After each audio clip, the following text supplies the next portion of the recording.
This video is only for information purpose. तो stock market में काफ़ी हलचलें चल रही है। तो निफ्टी इंडाइसेस के बारे में सभी लोगों को भली भांति पता ही है। तो वहाँ पर अब किसी की एंट्री हो रही है तो किसी की विदाई हो रही है। तो चलिए देश के बेंचमार्क इंडेक्स में जो बड़ा बदलाव देखने को मिलने वाला है उसके बारे में विस्तार से बात करते हैं। और प्रभावी तिथि जो रहेगी 30 सितंबर 2026 रहने वाली है। तो आखिर हुआ क्या है, तो एनएसई इंडाइसेस का सेमी एनुअल रिव्यू ऐलान हुआ है। तो एनएसई इंडाइसेस ने निफ्टी 50 इंडेक्स के सेमी एनुअल रिव्यू में बड़े बदलाव की घोषणा कर दी है। बीएसई लिमिटेड को इंडेक्स में शामिल किया गया है और विप्रो लिमिटेड को अब बाहर का रास्ता दिखा दिया गया है। तो ये ऐलान 10 अगस्त 2026 को मार्केट बंद होने के बाद किया गया है और बदलाव 29 सितंबर के कारोबार बंद होने के बाद यानी कि 30 सितंबर 2026 से लागू हो जाएगा। तो निफ्टी 50 मार्केट कैप जो हिस्सेदारी है 53.73% है। तो एनएसई की लिस्टेड कंपनियों के फ्री फ्लोट मार्केट कैप का यहाँ पर ये कैपिटलाइजेशन हिस्सेदारी है। तो 30 मार्च 2026 तक का यहाँ पर ये इन्फॉर्मेशन है। अब देखो यहाँ पर जिसका प्रवेश हो रहा है निफ्टी 50 में वो है बीएसई लिमिटेड। तो स्टॉक एक्सचेंज ऑपरेटर पहली बार निफ्टी 50 में शामिल हुआ है। अब इसके यहाँ पर स्टॉक के बारे में भी बात कर लेते हैं। तो शेयर का भाव जो था 11 अगस्त 2026 को 3,596 रुपये 10 पैसा था और अनुमानित जो पैसिव इन्फ्लो है 741 मिलियन डॉलर है। तो क्यों ये शामिल हो रहा है, तो मौजूदा निफ्टी 50 मैथडोलॉजी के तहत BSE free float market cap की एलिजिबिलिटी शर्तें पूरी करता है, इसलिए इसकी एंट्री हो रही है। भारत के तेज़ी से बढ़ते कैपिटल मार्केट इकोसिस्टम को यह एंट्री दर्शाता है।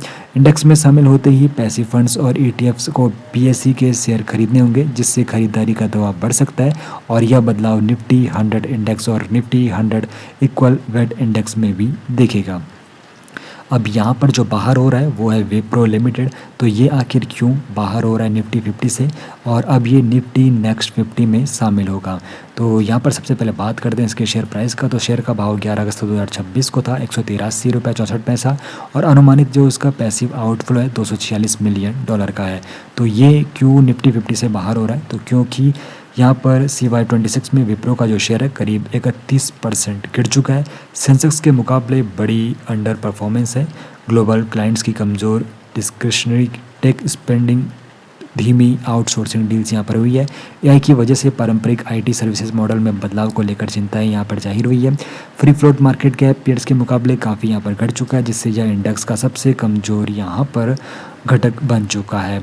अब यहाँ पर असर सिर्फ निफ्टी 50 तक सीमित नहीं है, निफ्टी 100 और निफ्टी नेक्स्ट 50 में भी बड़ा फेर बदल देखने को मिला है। निफ्टी 100 में जो शामिल एंट्रीज है जिसमें बीएसई है, हिताची एनर्जी इंडिया है, पॉलीकैब इंडिया है, वेदांता एल्यूमिनियम मेटल है, वोडाफोन आइडिया है। और जो बाहर हुए हैं जिनमें इंडियन होटल्स हो गया, लोधा डेवलपर्स हो गया, आरईसी हो गया, श्री सीमेंट हो गया, यूनाइटेड स्पिरिट्स हो गया। अब निफ्टी नेक्स्ट 50 में यहाँ पर जो शामिल एंट्रीज है जिसमें Vedanta aluminium, Polycab India, Hitachi energy India, Vodafone idea और बाहर जो यहाँ पर एग्जिट हुई है विप्रो से, तो Indian Hotels, United Spirits, REC, Shree Cement और लोधा है। अब देखो यहाँ पर अहम जो तारीखें हैं, तो यहाँ पर रिसफल कब और कैसे लागू होगा उसके बारे में बात कर लेते हैं। 10 अगस्त 2026 यानी कि मार्केट बंद होने के बाद एनएसई इंडाइसेस ने बदलावों को आधिकारिक ऐलान दिया है। 29 सितंबर 2026 तो कारोबार बंद होने के बाद इंडेक्स कॉन्स्टिट्यूशन में यहाँ पे बदलाव लागू होंगे और यहाँ पर 30 सितंबर 2026 नए कॉन्स्टिट्यूएंट्स के साथ निफ्टी 50, निफ्टी 100, निफ्टी नेक्स्ट 50 और निफ्टी 500 प्रभावी होंगे। अब यहाँ पर निवेशकों के लिए क्या ये मायने रखता है, तो फंड्स को रीबैलेंस करना होगा और इंडेक्स ट्रैक करने वाले पैसिव फंड और एटीएफ को नए वेटेज के हिसाब से पोर्टफोलियो एडजस्ट करना होगा, जिससे बीएसई में खरीदारी और विप्रो में बिकवाली का दबाव बन सकता है। भाव पर असर है पर फंडामेंटल नहीं है।